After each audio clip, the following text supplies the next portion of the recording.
Hello, welcome to Fortlife Presents Real Talk. I'm Ruben. And I'm Jimmy. Do we really need to do this every week? I mean, they know who we are. Yeah, we do it for the sake of the new viewers. Of course. The biggest movie event of the year, the 90th Annual Academy Awards, also known as the Oscars, is upon us again and will emanate from the Dolby Theatre in just over 48 hours. As we mentioned in our Facebook page, we will be focusing on the Academy Awards this time. And we have asked our viewers to send anything that they think we should cover on our show related to Oscars. Please note that if you haven't watched all the movies nominated at this year's Oscars, and wish to do so, Get out! you have been warned. We did have some interesting questions asked to us on our Facebook page, like who will win Best Animated Feature? It's Coco. Another question was who would be the best actor? Gary Oldman. Those were the simple questions. Our next question is asked by a username at Mr. Captain Pune. Who are the Academy? The Academy comprises of 7,258 members belonging to 17 different branches. That's like 774 members increase from last year.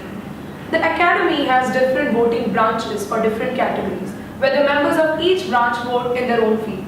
For example, the actors vote for the actors and the director branch votes for the best director. The understanding here is that each branch will be able to sufficiently judge its own craft. This system partially reveals the discrepancies where, for example, the best film would not get a best director nom. Once all the nominations are in, things get much simpler as everyone can vote for every category.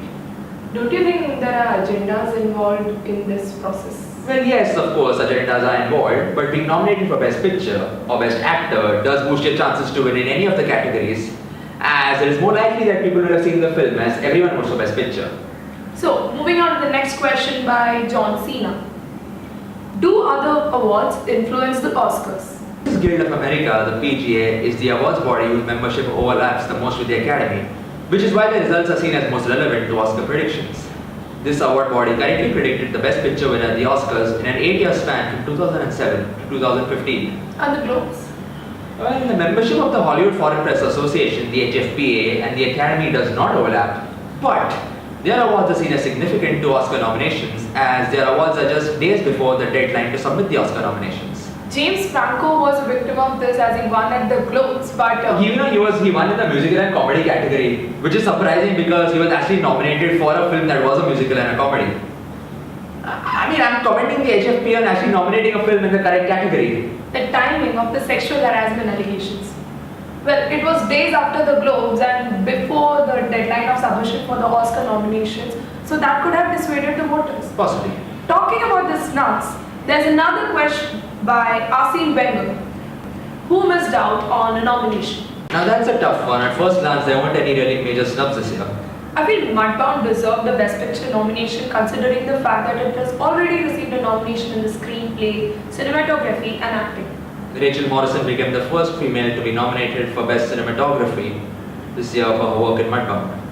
Logan also had a lot of buzz behind it as many were expecting it to take a nomination for the Best Picture. I feel many voters were divided between Logan and another superhero film, Wonder Woman, which could have resulted in a loss for both. Sir Patrick Stewart, who was also nominated for the Best Supporting Actor, was also snubbed at this year's Oscars. I feel that the Best Supporting Actor category was really stacked this year, and this category also sees Christopher Plummer, for his work in All the Money in the World, become the oldest ever acting nominee. Logan created history by becoming the first superhero film to be nominated for the Screenplay Award. What about the Best Actress? I feel Jessica Chastain for Molly's Game. That film too was a contender for the Best Picture that unfortunately missed out. Who could she have replaced? Meryl Streep, of course. You see, the world thinks that she has been nominated for her work as Catherine Graham in The Post. Yeah. But actually she was nominated last year for acting surprise at getting nominated in God knows what. Meryl Streep is the most nominated actress at 21. I like to think of her as the actress with the most losses at 17. You see, PwC is associated with the Oscars because no matter what, they always nominate Meryl Streep. Had anyone else done an envelope mix up like that, they would have been kicked out of the Oscars immediately. PwC is the reason that young actresses do not get the recognition that they deserve, and this is cruel. It's very cruel. Stop. No, I'm not going to stop. This needs to be spoken about. Hashtag Oscars so white work. Let's make hashtag no reservation for Meryl a thing this year, and let's tweet this out so that all the young actresses' careers do not get ruined. Ruben, stop. I'm going to tweet this out right now. You see, Hanks and Spielberg were snubbed, but Meryl Streep just got an legacy-enhancing nomination, which is very wrong. Let's move on to the next question by the dark side. Who will win the Best Picture? This year we have 9 films nominated for Best Picture. They are Phantom Thread, Lady Bird, Three Billboards Outside Ebbing, Missouri, The Shape of Water, Get Out, Dunkirk, Call Me By Your Name, Darkest Star, and The Post. We can safely eliminate Phantom Thread, Darkest Star, Dunkirk, The Post, and Call Me By Your Name from the contention. Our viewers do seem to think Dunkirk stands a chance to take home Best Picture. Yeah, that is a question from our next user, The Dark Side. Can Dunkirk win the Oscar for the Best Picture? The Dunkirk is a war film that talks about Operation Dynamo, which is where the British and the Allied soldiers escaped from the eponymous town during the World War II, of course. I'm expecting Dunkirk only won for the sounds at the BAFTAs. Even though it boasts of 8 Oscar nominations, the soaring epic lacks crucial actor and writer votes. So I think Oscar wants to say that these big films could only win some technical categories. If Dunkirk takes home the Oscar for Best Picture, it will be the first film in 85 years to do so without acting or writing nominations. It can win the sound though. Just like I said, the Academy is trying to send a message saying that these big pictures do not have what it takes to take a Best Picture award. It's unfortunate. That leaves us with Get Out, Three Billboards, Lady Bird, and The Shape of Water. Let's talk about Get Out. In addition to Best Picture, the movie has received nominations for Best Director, Best Actor, and Best Original Screenplay. Get Out is seen as a movie that gives audience a reality check about the prevalent issue of racism, and its ending is something which would make me sit forth and look at this movie and put it forth in my audience list if I was a Oscar voter. A lovely usage of the word fourth. Also, you did write some sort of alternate ending in the November edition of Cinephile, and how that ending could have boosted this movie's Oscar chances. Do you think the ending would have really boosted it, or that was just an article? No, it wasn't. See, the ending without escape would have provoked thought among audiences who would have gone home happy.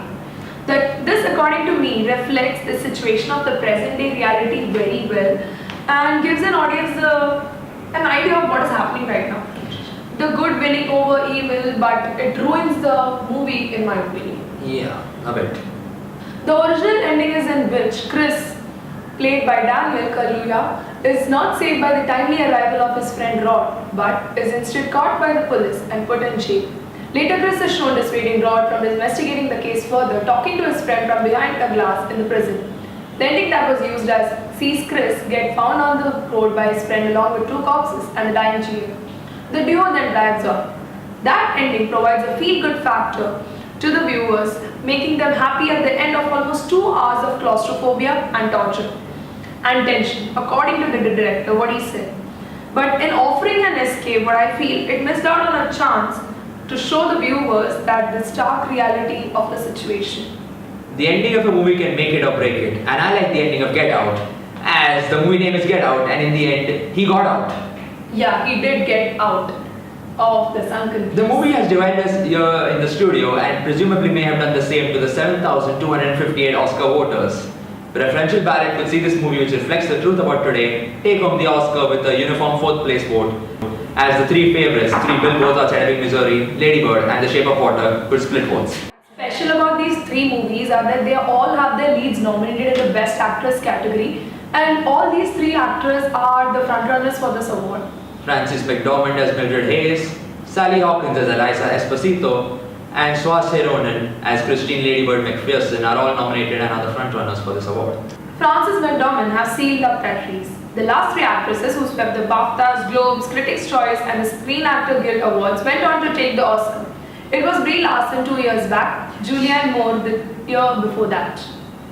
Moving back to the Best Picture, Lady Bird as a film I feel suffered a blow when its director Greta Gerwig secured a nomination for the Best Director and became only the 5th woman to do so in the 90-year history of the Oscars. A director's snub for Greta Gerwig could have resulted in huge public outcry, which I could have seen the film triumph in Best Film, Best Actress, or even Best Supporting Actress. Its only Best Picture and Best Actress wins came at the Globes in the musical and the comedy category. The Shape of Water with 13 nominations leads the field this year, including Best Actress nomination for Sally Hawkins and Best Supporting Actress for Octavia Spencer. This film was also snubbed at the SAG Awards, and only one film that has been snubbed for a nomination at the Ensemble Award for the SAG has gone on to take home Best Picture, and that was Braveheart in 1995. The Shape of Water is a beautiful story about two beings that do not belong on this earth. The story is very romantic, beyond romantic, I should say. Guillermo del Toro says that this movie has a magical purity and that he wanted to make it as an antidote to the cynicism that he feels is prevalent today. It offers a new look love story between woman and amphibian man, and its cinematography is amazing. Check. I love the scene where Sally Hawkins and Doug Jones is floating in the water in their romantic scene. The colors are too good, and this I feel has gotten so many nominations as nowhere the film feels drag, and its score is exquisite. Does its win at the Producers Guild Award hold it in good stead? The Guild has voted wrong for the last 2 years, picking The Big Short and La La Land over Spotlight and Moonlight. The Shape of Water, according to me, will join La La Land and Revenant and Gravity as the best technical film and second best overall. Its consolation will be similar to those of the aforementioned trio where the directors were victorious. We have seen a director snub in the form of Three Billboards director Martin McDonagh. Do you see that as a move by the Academy to leave the Best Director path free for Guillermo del Toro to claim the Oscar? Absolutely. Christopher Nolan's Dunkirk isn't going to pull a Life of Pi which will give him a kind of Best Director award or something. Well, that does boost Billboard's chances of taking home top prize. I mean, I've checked your facts and you are correct. The chances are further boosted due to the fact that there is a front-runner to take home the prizes for the original screenplay and the Best Supporting Actress for Sam Rockwell. Screenplay also plays a major role in determining Best Picture, and Three Billboards has been sweeping the Screenplay Awards at the precursor shows, which is one indication that it is the front-runner at the Oscars as well. Three Billboards as Hall, but logged the 50% of the acting awards, with Woody Harrelson getting nominated for an equally impressive performance as Chief William Willoughby. William Willoughby. Ginny, where did William come from? William Willoughby is his name in the movie. Oh my god, I should watch these movies again. And he played a cancer patient, and this film checks the box of a powerful acting which more than often not happens in a Best Picture. that's right, as the acting branch is the largest of the Academy, consisting of 1,218 members, which is approximately 17%. Good racial backlash. Seeing that racial backlash is something that is dividing voters between Three Billboards and the other films, could play a role in making sure that Three Billboards does not take home the prize. Three Billboards doesn't offer the viewer an escape that the other three offers with their happy endings. Also, the film is inspired by real life stories of people hiring billboards and setting them up as messages. We have seen it happen in Miami. It's a film about a person who is fed up and decides to change things on her own. A very relatable thing in the present day. Were you talking about the Three Billboards in Miami, the actually three red billboards over there? Yeah. Okay, you were saying something? The racial backlash I was talking about. The racial backlash was about how the filmmaker wanted the audience to sympathize with the mother, but at the same time forgive and side with the cop who was charged of torturing a black man in the custody. And he was also charged of using racial slurs and N-word abashedly, and could be called a pioneer in racism in the movie. This could give the movie's Best Picture Oscar chances a setback. Usage of the word could, because of this racial backlash, did not stop the Three Billboards from sweeping the BAFTAs, Globe, Critics' Choice in the Best Film category and Acting category for Sam Rockwell. I don't see it stopping the Oscars. You seem to be really in favor of Three Billboards winning, as you're stumbling a lot while talking about the racial backlash. That's okay though, we know you want to vote for Three Billboards. Up, we can say that Three Billboards Outside Ebbing, Missouri is the favorite, with Shape of Water as a contender, and maybe Lady Bird in third place. Get Out and Dunkirk's name being taken as the best picture at the Dolby Theatre would be a big surprise. But that's only about the, that's only about the best performances. But Oscar voting also depends upon the current scenarios and frame of mind of the voters, key component of the race. Since we're in a new setting and you have lost the studio setting of your passionate defense for Three Billboards Outside Ebbing, Missouri, I ask you again, could racial backlash play a role in seeing Shape of Water and Lady Bird, both crowd pleasers, take a leap over Three Billboards and take the award?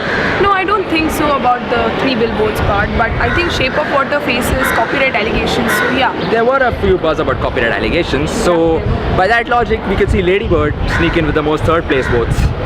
No, Get Out should sneak in because it had a strong showing at the Writers Guild Award. Scenario after scenario, we can discuss and come up with scenarios where every single film is worthy of winning an Oscar. But I'm sure if I asked you for one film based on your defense for Three Billboards, you would say Three Billboards, right? Yeah, it is definitely Three Billboards. And I'm it's inclined- everybody's favorite. Of course, it's everybody's favorite, including mine, and I agree with you as well. I'm sure you two will have your own picks as the winner on the 4th of March. Sure. So thank you for watching us all this while, and next week we'll be coming back with an episode of recapping the Oscars. But before we go, I need to show you the tweet about No, Meryl Streep. bye guys.